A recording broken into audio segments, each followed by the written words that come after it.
Greying வந்து இப்போ less than 20 to 25 இயர்ஸ்க்குள்ள வருதுன்னா அந்த ப்ரீமெச்சூர் ஹேர் கிரேயிங்.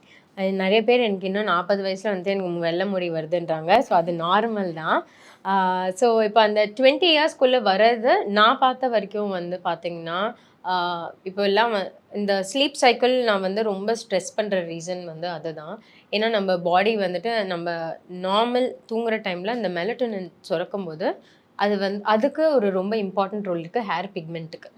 ஸோ இப்போ நெறைய குழந்தைங்கள நீங்க கேட்டிங்கன்னா, எந்த குழந்தையுமே ரொம்ப ரேரா தான் வந்து நான் 9 மணிக்கு தூங்குறேன், 8 மணிக்கு தூங்குறேன். நெறைய குழந்தைங்க நான் இன்னைக்கு கூட ஒரு பாப்பாவ பார்த்தேன். 6 இயர்ஸ் தான். அந்த பாப்பா 1 மணிக்கு தான் தூங்குவாளாம் காலையில.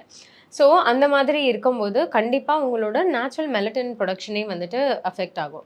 அது இல்லாம வந்துட்டு அயர்ன் குறைபாடு வந்துட்டு ரொம்ப ரொம்ப காமன் ப்ரீமெச்சூர் ஹேர் கிரேயிங்ல.